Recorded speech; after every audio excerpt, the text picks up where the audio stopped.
मुन्नी चाचा जी, ब्लॉक अध्यक्ष रामवीर चाचा जी, वकील साहब और इस कार्यक्रम का आयोजन करा रहे सभी सम्मानित मेरे नौजवान साथियों और यहाँ पूरे गांव से उपस्थित सभी सम्मानित जन, मेरी माताएं, बहनें और मेरे समस्त साथियों, सबसे पहले तो मैं आदरणीय जिला पंचायत अध्यक्ष जी अंशुल यादव जी का ग्राम नगला इंछा में बहुत बहुत स्वागत और अभिनंदन करता हूँ। जैसा कि हम सब लोग जानते हैं कि इस मीटिंग का आयोजन 2024 का जो लोकसभा का चुनाव चल रहा है इसके मद्देनजर किया गया है और आदरणीय पूर्व ब्लॉक प्रमुख जी ने आप लोगों को बताया है कि हम सब लोगों को मिलकर समाजवादी पार्टी का बोर्ड और कोई भी जात बिरादरी वर्ग से आने वाले लोग हैं समाजवादी पार्टी में वोट देकर आदरणीय डिंपल यादव जी को तो जिताने का काम करेंगे ही करेंगे, साथ ही साथ इस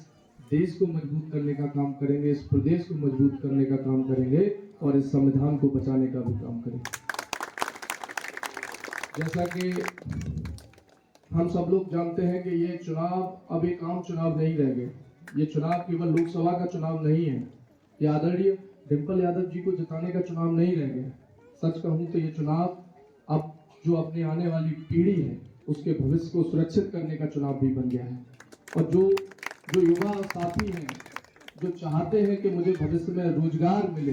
ये उनके भविष्य को भी सुरक्षित करने का चुनाव बन गया है। और सबसे बड़ी बात है जो आदरणीय बाबा साहब ने हम लोगों को संविधान देने का काम किया, उस संविधान को बचाने का भी ये चुनाव बन गया।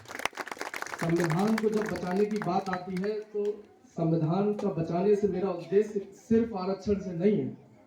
अगर आरक्षण की बात आएगी तो हमेशा इस चीज को संविधान को ओबीसी और एससी में तोल के रख दिया जाएगा।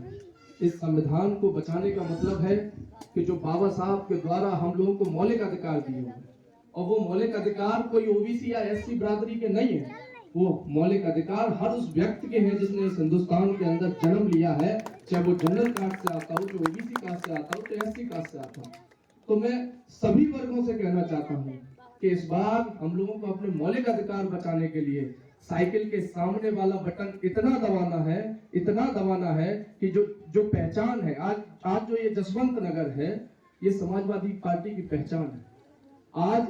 नेताजी ने जसवंत नगर को पहचान दी, उसके बाद आदरणीय शिवपाल सिंह यादव जी ने बहुत प्यार और सम्मान से इस क्षेत्र को सींचने का काम किया और लोकसभा के माध्यम से आदरणीय डिंपल यादव जी ने पिछले चुनाव में यहाँ से ऐतिहासिक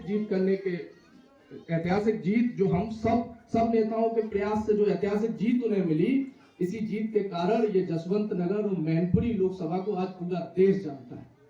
तो मैं समझता हूँ कि जो चुनाव हम लोगों को अपनी पहचान को गाढ़ा करने का भी चुनाव है। तो आप सब लोग 7 तारीख को साइकिल के सामने वाला बटन इतना दबाना है, जो साइकिल का हम लोग बटन दबाते हैं उसके बाद जो पी की आवाज आती है 10 सेकंड के लिए, वो आवाज इतनी गूंजनी चाहिए कि जब भविष्य में कोई भी चुनाव जसवंत नगर और मैनपुरी लोकसभा के अंदर होगा तो मैं चाहता हूं कि बीजेपी पार्टी के जो भी नेता यहाँ चुनाव लड़ने आए हैं वो आगे आने वाले चुनाव में ये जरूर कहेंगे कि हमें पूरे हिंदुस्तान में कहीं से टिकट दे दो, कि मैनपुरी से हमें टिकट मत दो। मैं ऐसी विनती आप लोगों से करता हूँ। इन्हीं शब्दों के साथ मैं अपनी बारी